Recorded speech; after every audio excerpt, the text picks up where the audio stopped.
Hello friends, today I'll be reading I Survived the Great Chicago Fire, 1871, chapters 11 through 13.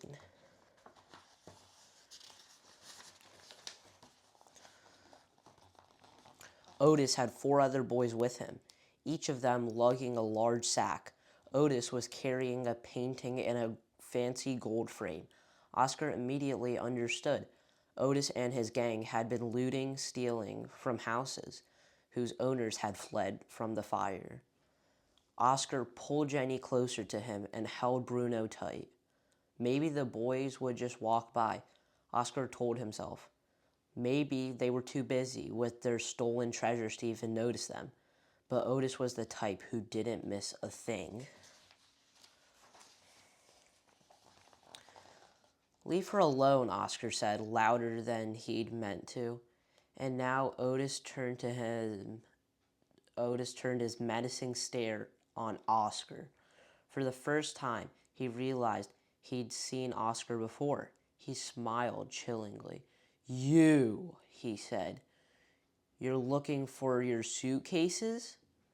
You think Jenna's gonna get them back for you?" Jenny looked at Oscar in confusion, but then her face seemed to crumble. Otis put the painting down and lunged towards Jenny. "No!" Oscar cried, and before he realized what he was doing, he sprang forward and gave Otis a hard push in the chest. The thug stumbled back, stomping on the painting. Snap! It broke in half. Time seemed to stop. The 4 boys behind Otis backed up as if they were afraid Otis might explode. And he did. Otis reached into his jacket and pulled out a huge knife.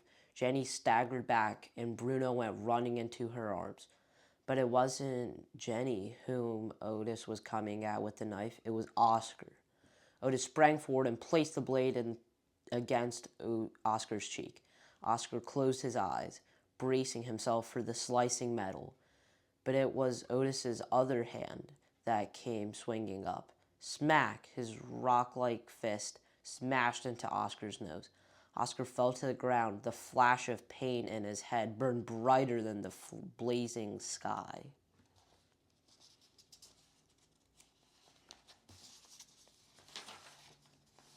Chapter 12.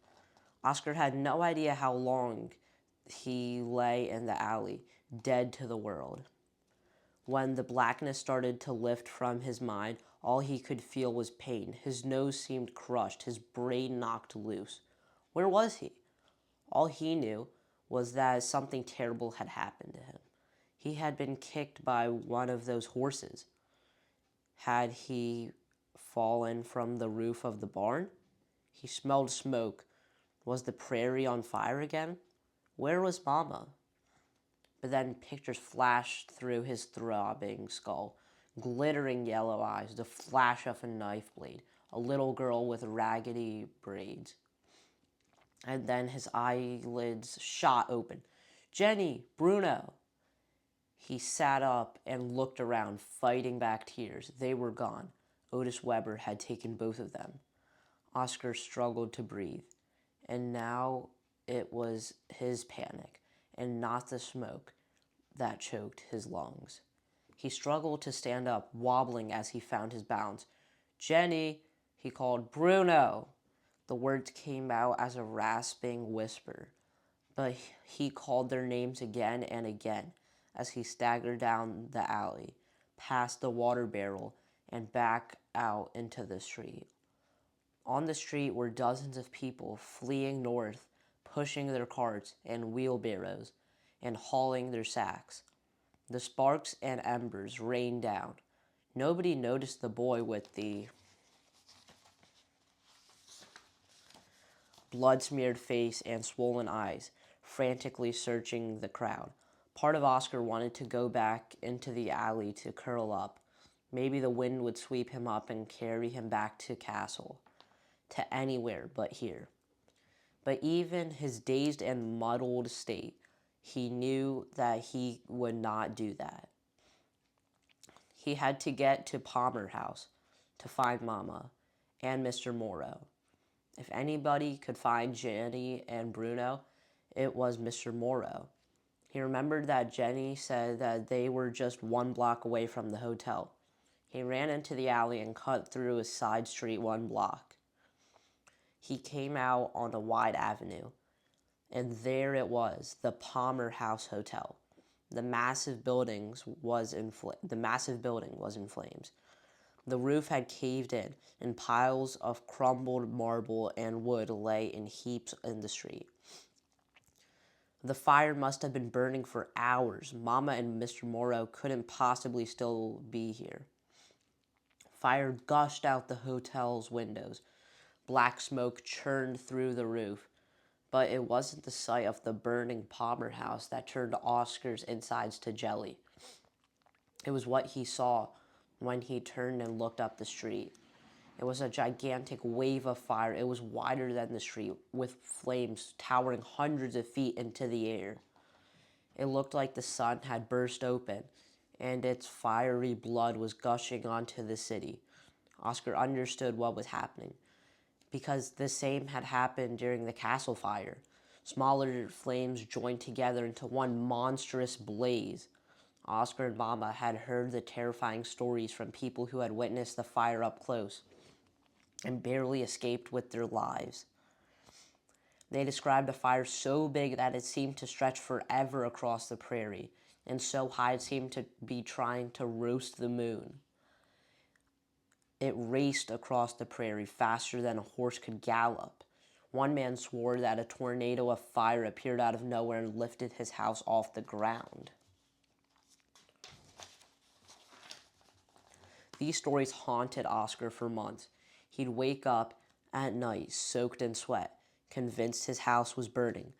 Walking home from school, he'd keep eyes peeled and aimed at the sky, convinced that a flaming twister was going to carry him away. And now those nightmares were coming true. The wall of fire roared down the street, devouring everything in its path. The wind gusted, a hot and poisonous blast that almost knocked Oscar off his feet. Oscar watched in horror as a blazing sheet peeled off the fire. It swirled through the air, a flaming twister bigger and more horrifying than anything Oscar could have imagined. It flew down the streets hundreds of yards. Boom! It exploded into a tall building, igniting it. Now the street was blocked on both sides with the flames spreading fast. Oscar stood there, frozen in fear. He had no idea what to do, where to go. But then he heard someone calling his name. Oscar! It rose up above the fire's lion roar, like a kindly giant calling from his castle in the sky. Oscar whirled around. A shadow appeared through the cloud of smoke. He saw a familiar face, and he let himself fall into the strong arms that reached out for him. It was Mr. Morrow. "Your mother's safe at my house," Mr. Morrow shouted over the roaring fire. One of Mr. Morrow's friends had taken Mama there in a buggy hours before. "My house is far to the north," he said. "The flames won't reach there." She didn't want to leave the hotel, but I promised her that I would find you. He explained this as they ran to the corner. The streets were practically deserted. Almost everyone else on the block had already fled. Mr. Morrow had stayed behind, risking his life to look for Oscar. Oscar opened his mouth to thank him, to tell him about Jenny and Bruno, but his voice was wrecked from the smoke and his shouting, and he didn't know how to begin. A cab stood at the corner, the horse covered with a soaking wet blanket to protect it from all the sparks. A familiar voice shouted to them through the smoke, "Got him, Charlie?" It was Joseph, the cab driver Oscar had met earlier. "I do," Mr. Morrow called. "Mr. Morrow got half the city of Chicago looking for you, son," Joseph said as they climbed in. Seconds later, they were inside the buggy, and the horse took off in a gallop.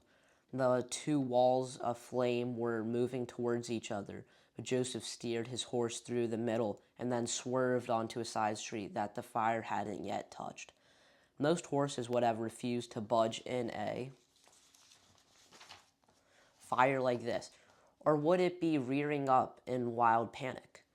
But the old nag was calm, and Joseph barely had to snap the reins to keep her moving quickly. Joseph is taking us to the nearest bridge, Mr. Morrow said. We'll cross the river there and make our way to my house. There are fires on the other side, but nothing like this. Mr. Morrow shook his head. I can't believe it, Oscar, he said. So much is gone. The courthouse was in ruins, Mr. Morrow said. So were the new opera house, the grand department stores, all the huge factories and train deposits. Thousands of houses were gone. I don't know what will be left when this is all over, Mr. Morrow said. The bridge came into view. It was wide with a roadway in the center and two narrow walkways on either side. Oscar's heart sank as he saw the hundreds of people knotted together on the bridge, the dozens of buggies creeping along. Charlie, Joseph said, you're better off on foot, and I need to get up to my sister's house to check on her. Of course, Mr. Morrow said. He and Oscar climbed out, and Mr. Morrow reached up to shake hands with Joseph. Thanks, I'll see you, friend, Mr. Morrow said. You sure will, Joseph said, but Oscar could see the doubt in both men's eyes. They were standing in front of a paint warehouse, and Mr. Morrow looked at the bridge. His face was etched with worry. I don't like the look of that bridge, he said. The roadway is made of wood. It could burn at any time if the fire comes. All of those people will be trapped. It will be complete panic. Oscar remembered the horror of being stuck in the stampeding crowd with Jenny and Bruno. He knew Mr. Morrow was right. The bridge was unsafe. But how else could they get across the river? He looked out onto the water. Further up were boats, steaming and sailing in both directions, but this stretch was mostly empty. There, Mr. Morrow said, spotting a rowboat tied up along the riverbank. I used to row across all the time when I was a kid. It takes just a few minutes. They hurried to the boat. Climb in, Mr. Morrow said. I'm going to see if I can find another set of oars. It was only when Oscar got into the boat that he realized his whole body was shaking. But the thought of seeing Mama made him feel stronger. Here, Mr. Morrow said, handing Oscar a set of oars. We're going to have to move very quickly. Soon they had shoveled off and were rowing with all their might. Oil fumes rose up, and something worse. That slaughterhouse stench. Garbage and dead rats floated around them. With so many factories lining the shore, Oscar knew the water must have been a filthy witch's brew. The wind blew hard, sending showers of sparks over the river. Shouts and screams rang out from the bridge. Oscar saw that a wagon in the middle of the bridge roadway had caught fire. Oscar had closed his eyes and tried to block out the screams. Next came splashes, and Oscar refused to think about what or who was falling off the bridge and into the water. He looked in the other direction and gasped in horror. A large sailboat was racing through the water. The mast was burning. There was nobody at the helm. It looked like a ghost ship, evil and glowing, and it was heading right for them. Row faster, Oscar, Mr. Morrow